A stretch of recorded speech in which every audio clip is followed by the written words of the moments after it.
शाप के कारण राजा जंगल में ब्रह्म राक्षस बनकर रहने लगा और जीव जंतुओं को खाने लगा। एक दिन उसने जंगल से गुजरते हुए एक ब्राह्मण दंपति को पकड़ लिया। ब्राह्मण की पत्नी ने बहुत विनती की, हे राजन, आप क्षत्रिय हैं, मेरे पति को छोड़ दें, मैं आपकी पुत्री समान हूँ। लेकिन राक्षस रूपी राजा ने उसकी एक न सुनी और ब्राह्मण को खा गया। अपने पति की मृत्यु से दुखी होकर ब्राह्मणी ने राजा को श्राप दिया, जैसे तुमने मेरे पति को खाकर मुझे विधवा किया है, वैसे ही जब तुम 12 वर्ष बाद राजा बनोगे तो अपनी पत्नी के साथ संबंध बनाते ही तुम्हारी मृत्यु हो जाएगी। यह कहकर वह सती हो गई। 12 वर्ष बीतने पर राजा अपने मूल रूप में वापस आया और राजधानी लौटा। उसने अपनी पत्नी को ब्राह्मणी के श्राप के बारे में बताया, जिससे वे संतान सुख से वंचित रह गए। राजा को इस बात का गहरा दुख था, लेकिन उससे भी बड़ा दुख यह था कि उसे ब्रह्म हत्या का पाप लग चुका था। उसने पाप मुक्ति के लिए कई यज्ञ और तीर्थ किए, लेकिन ब्रह्म हत्या उसका पीछा नहीं छोड़ रही थी। भटकते हुए वह मिथिलापुरी पहुंचा, जहां उसकी भेंट गौतम ऋषि से हुई। राजा ने उनके चरणों में गिरकर अपने उद्धार का उपाय पूछा। गौतम ऋषि ने कहा,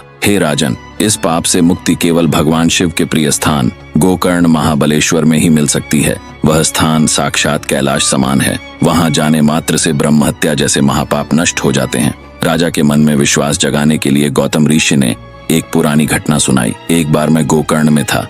मैंने देखा कि यमदूत एक बहुत ही पापिन, कोढ़ी और कुरूप चांडालिन के प्राण लेने आए, लेकिन तभी भगवान शिव के दूत विमान लेकर वहां आ गए और उसे आदर पूर्वक शिवलोक ले जाने लगे। मैंने आश्चर्यचकित होकर शिवदूतों से पूछा कि इस महापापिन को स्वर्ग क्यों मिल रहा है। शिवदूतों ने बताया, यह स्त्री पूर्व जन्म में एक ब्राह्मण कन्या थी, लेकिन जवानी में विधवा होने के बाद यह कुमार्ग पर चल पड़ी। इसने अनेक पाप किए, मदिरा पान किया, पर पुरुषों के संग रही और एक बार भूलवश बछड़े की हत्या कर दी। इन पापों के कारण इसे यह कोढ़ी और दरिद्र जीवन मिला। लेकिन कल महाशिवरात्रि का दिन था। यह भूख से व्याकुल होकर गोकर्ण मंदिर के बाहर भीख मांग रही थी। किसी ने इसे भोजन नहीं दिया, जिससे इसका अनजाने में उपवास हो गया। रात के अंधेरे में एक भक्त ने इसके हाथ में बेलपत्र दिए, जो इसने यह सोचकर फेंक दिए कि यह खाने योग्य नहीं है। संयोगवश वे बेलपत्र सीधे शिवलिंग पर जा गिरे। इस तरह अनजाने में ही सही इसने बेलपत्र अर्पण कर दिया। भूख और दर्द के कारण यह रात भर सो नहीं सकी, जिससे इसका रात्रि जागरण भी हो गया। गोकर्ण क्षेत्र में शिवरात्रि के दिन उपवास, जागरण और लिंग पूजन भले ही अनजाने में हो, लेकिन इसका फल अमिट है।